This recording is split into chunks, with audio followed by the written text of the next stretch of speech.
Amis du jour, chalutations. Pour les petits nouveaux, moi c'est Sekhmet et je vous souhaite la bienvenue dans mon podcast littéraire. Dans mon émission, je vais tenter 3 fois par semaine de vous donner envie de découvrir des livres de tout poil, récents et moins récents. Alors, si ça vous tente, c'est par ici la suite. Aujourd'hui, je vais vous présenter Impossibles adieux de Quang Han, publié chez les éditions Le Livre de Poche. Dans ce roman primé, nous allons partir pour la capitale de la Corée du Sud où nous allons y faire la rencontre de notre narratrice Jang-hwa. Cette quadra est seule au monde depuis qu'elle a perdu sa fille et sa famille. Elle survit avec un peu d'eau et du riz, mais peine à faire plus. Son corps est souvent assailli par de violentes migraines accompagnées de crampes d'estomac tout aussi violentes, l'empêchant de vivre encore plus que son seul mal-être. Elle essaie malgré tout de reprendre un peu pied dans le réel en consultant régulièrement ses mails et ses SMS. Pour le moment, ces 2 actions du quotidien ainsi que descendre faire quelques provisions sont les seules que son corps et son esprit acceptent de refaire. Elle est justement dehors quand elle reçoit le message d'une amie de longue date. Elle lui demande de venir munie de sa pièce d'identité au plus vite à l'hôpital où elle vient d'être admise. Jang-hwa sait que si In-seon la contacte, c'est que c'est urgent. Du coup, elle ne réfléchit pas plus qu'il ne faut et prend un taxi sans repasser par son appartement. Une fois devant ce centre hospitalier spécialisé en chirurgie réparatrice, Jang-hwa a un moment d'hésitation avant de franchir le seuil. À l'intérieur, des affiches montrant des mains et des pieds où un ou plusieurs doigts ou phalanges manquent, suivi du résultat après l'intervention des praticiens de l'établissement. Subjuguée et horrifiée à la fois, Jang-hwa reste quelques longues minutes immobile dans le hall d'accueil. Autour d'elle, des parents paniqués avec dans leurs bras un petit garçon larmoyant, de l'agitation, des bruits, de la vie. Ce brutal retour à la vie en communauté heurte Jang-hwa, qui se reprend malgré tout et s'avance vers l'accueil. Elle arrive ensuite au chevet de son amie In-seon. Alité, affaiblie avec des perfusions et un gros bandage sanguinolent à la main, son acolyte des débuts est métamorphosé. Les 2 femmes se sont rencontrées quand elles avaient 24 ans. Jang-hwa avait terminé ses études universitaires et travaillait pour un magazine comme journaliste. Pour l'une de ses enquêtes, elle avait besoin d'un photojournaliste, freelance, car le magazine n'en embauchait pas encore.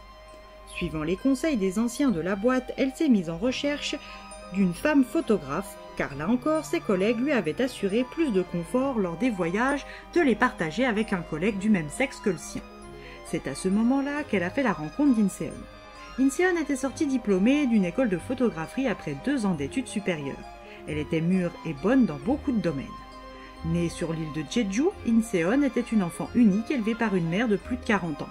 Avec cette mère-là, In-seon a été élevée par une grand-mère plus que par une mère, sans jamais ni se faire gronder, ni se faire brimer avec des attentes trop grandes. Quand elles ont commencé à travailler ensemble, elles sont vite devenues amies, et cela dure depuis 20 ans maintenant. Jang-hwa, qui n'avait pas vu son amie depuis un petit bout de temps, encaisse le coup. Il faut dire que cela fait déjà 8 ans qu'In-seon est retournée vivre à Jeju sur la montagne. Sa mère ayant développé un Alzheimer, elle a choisi de s'occuper d'elle et de mettre sa carrière entre parenthèses. Une fois sa vie de photographe mise en pause, elle s'est mise à l'ébénisterie. Depuis que sa mère s'est éteinte, elle vit de son art et n'envisage pas de revenir à Séoul pour le moment.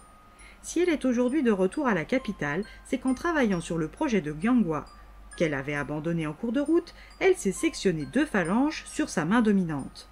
D'une toute petite voix, elle lui explique ne pas avoir beaucoup de souvenirs de l'accident.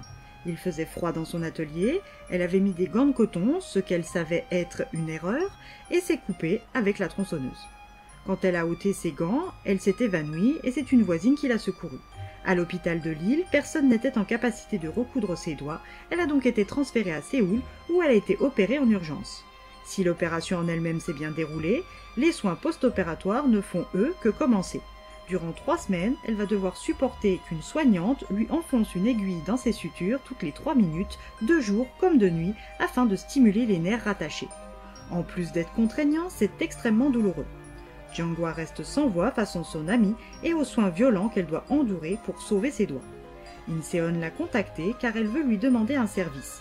Chez elle, à Jeju, dans sa maison isolée en montagne, un perroquet blanc attend. Ama va mourir si personne ne lui met de l'eau le soir même.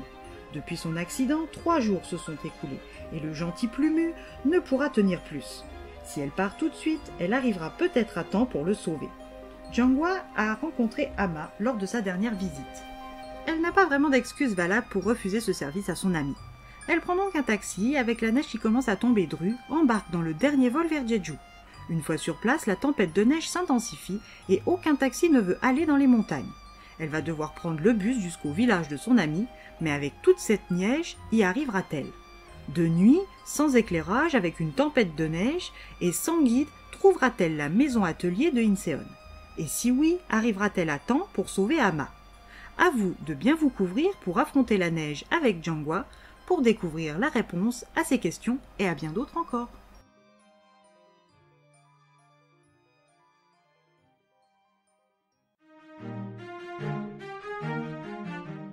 Un récit lent, introspectif, philosophique. Le présent et le passé s'entremêlent tout du long et nous donnent à découvrir nos deux protagonistes principales.